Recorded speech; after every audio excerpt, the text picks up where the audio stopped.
Hey, Orange One here. Today we're going to go over how to master the secrets of life and death or learn necromancy to reanimate corpses.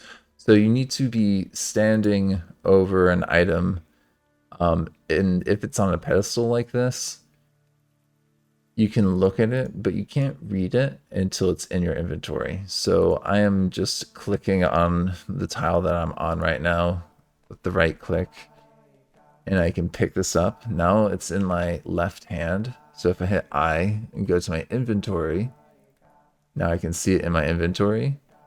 And just viewing it like that, by clicking that, does not actually teach you the secrets of life and death.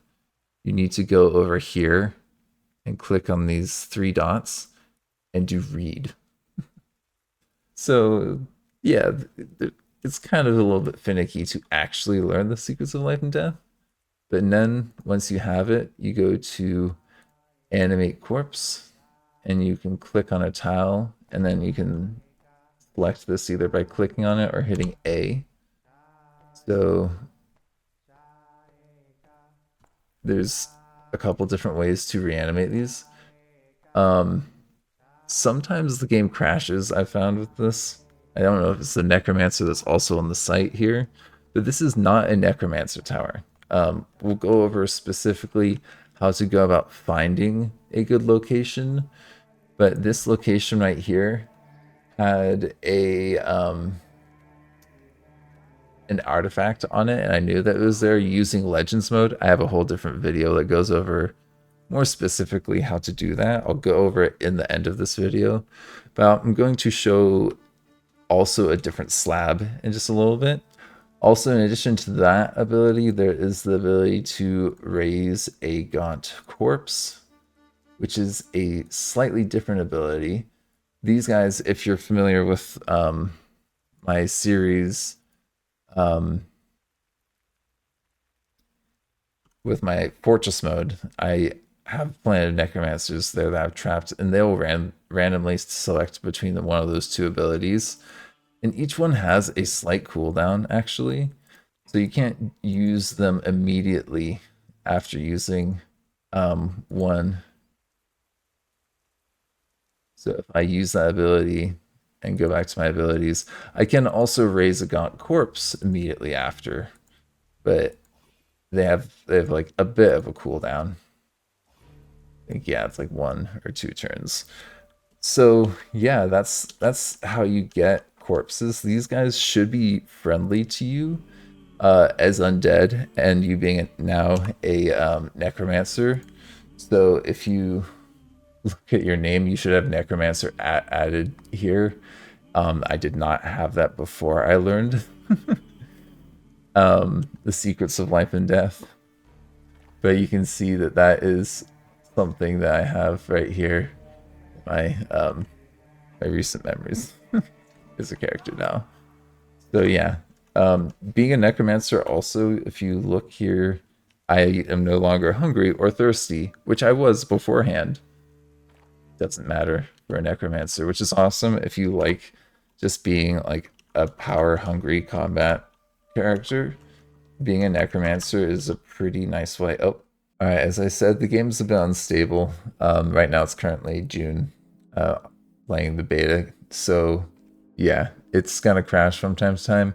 In any case, this character, I started up in a different part of my map because I knew that this place, Orbs Curl, had a artifact in it. So I came down to here um, looking for said artifact. And if we look at our inventory, it's another slab. And it also has like a similar sort of description. It's a different material, so it looks a bit different, but it is the same sort of looking thing. And if we read that, then our character should have learned the secrets of life and death. As you can see, that just took like a little while to even process that because we are in a massive fortress full of goblins, and just moving a single tile is going to take like a while for the game to even process. So it's like not even letting me move right now. I'm trying to move. It's very slow. So when you're in locations like this, know that you can get across, but if you do path to here, that's gonna take care of a couple turns all at once. So you'll have to wait a bit longer, but it's less clicking. Just a little tip for when you're trying to find these artifacts. They're a little tricky, but totally worth it. And then you can fight and do all kinds of crazy stuff with your necromancy right here. These guys, I am going to just randomly strike at one of them. Uh, hold on. Um,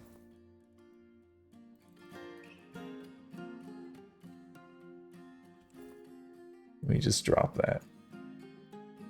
And draw your sword. Combat, yes. Strike. Neck. Quick. Okay. A little necromancy. Real quick. These guys, for some reason, I don't know why they don't seem too bothered by this, but then you can just reanimate. You got a couple corpses. Now, this is where things are gonna be a little bit interesting. The game might sometimes slow down if there's a bunch of people having to attack all at once. I've had it like oh, it needs to wait a while before it responds. So they'll attack undead, and undead will attack living if they're no longer associated with each other. So just be aware of that in your necromancy. Yeah. Another tip is if you can play as a experiment or something created by a necromancer, undead creatures are going to, broadly speaking, be not hostile to you. So they're going to be friendly to you. And you might run into the occasional necromancer, like there is a necromancer in this tower. I did take out this one experiment just because I was trying to play around with like the combat with this character, honestly. But there's books like this book right here, and necromancy towers have tons of books. These can have the secrets of life and death on them. Most of them will not. And these towers are crazy weird to navigate. Oh, look, there's our necromancer friend. They're just random. The books can be just pretty much anywhere from what I've seen. On a Discord post, people were saying that if you can, where you can find books, you should be able to find some sort of like slab if it is in the tower. But most towers, in my experience, are not actually going to have what you're looking for, which is a shame. So like the slabs and the books that have the secrets of life tend to not actually be in these towers. Like they either get taken or lost. I'll show you in Legends mode what I mean real quick. But I just have to while I'm here, just because this is just so funny to me how you can just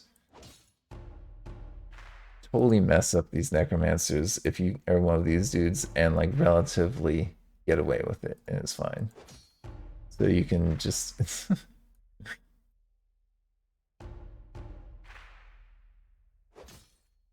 come on, there we go.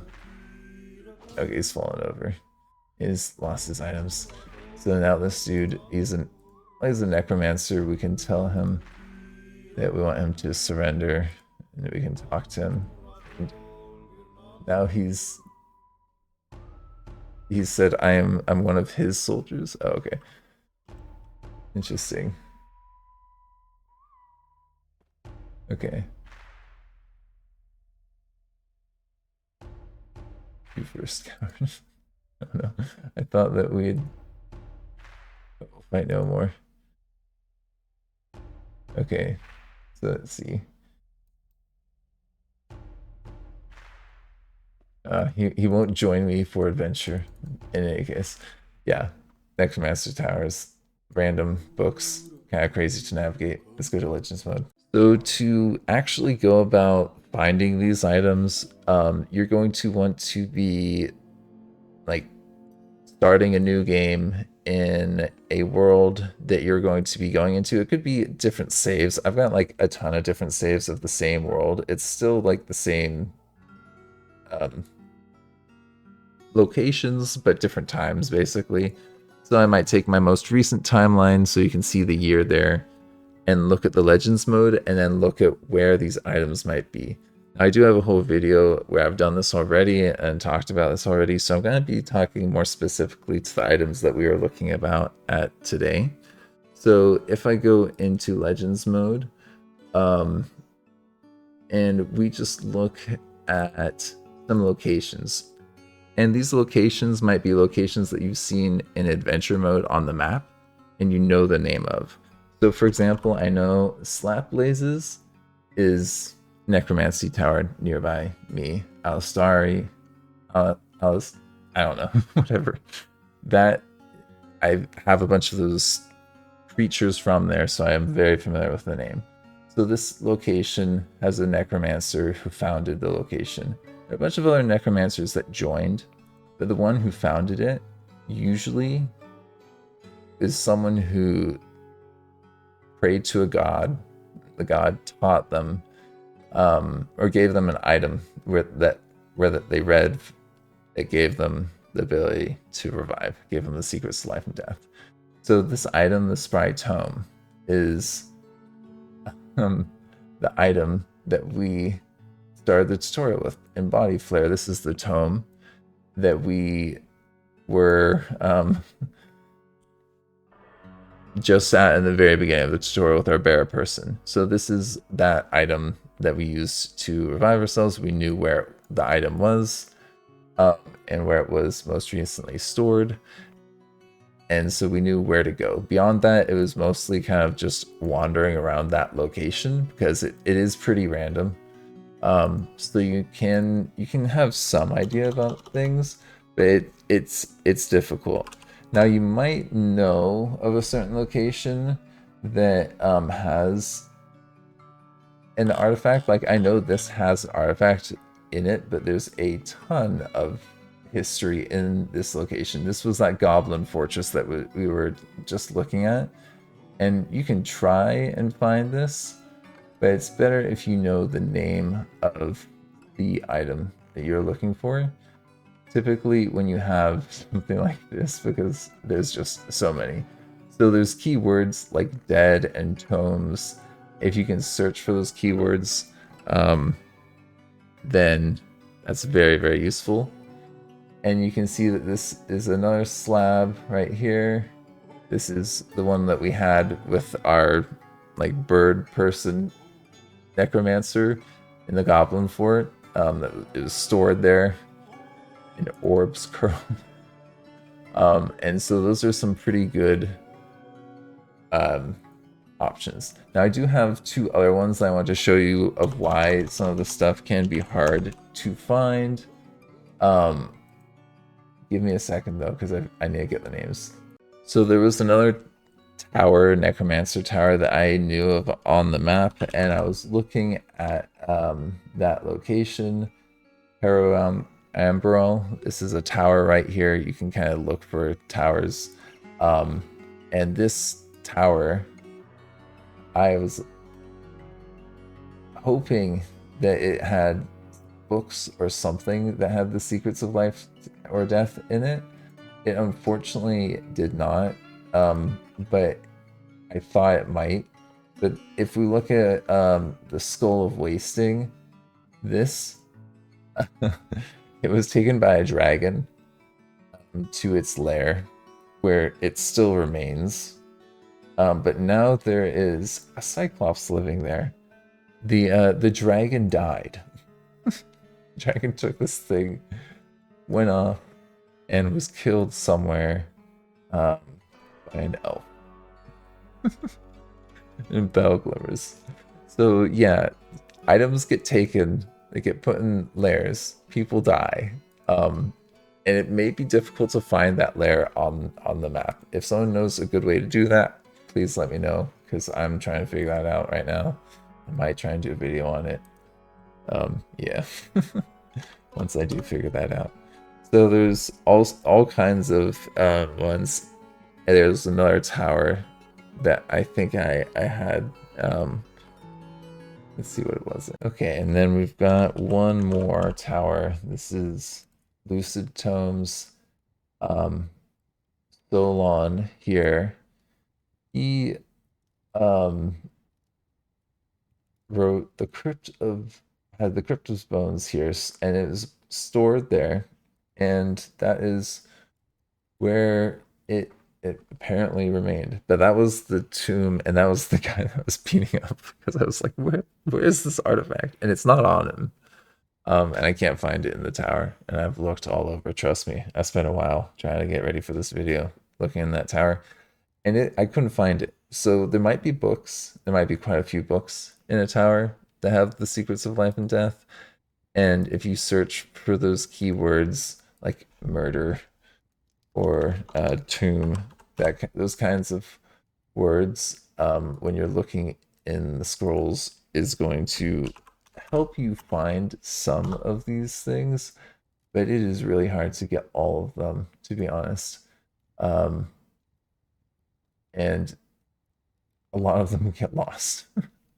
That was my experience. There was one that was, I'm gonna try and find it because it was pretty funny. Here we go. It was the Book of Departure. Departure is the word that is gonna possibly link to Secrets of Life and Death. This was written in a location. I went in there. It was not there because this dude took the book with the secrets of life and death, and then with said book, he died of old age. Amazing. It's just you can't write better than Dwarf Fortress, honestly. Like, amazing narratives, right? All right. Thank you for joining me. I'll see you maybe on the next tutorial. I'm thinking of maybe doing a wrestling or combat one next. Thanks.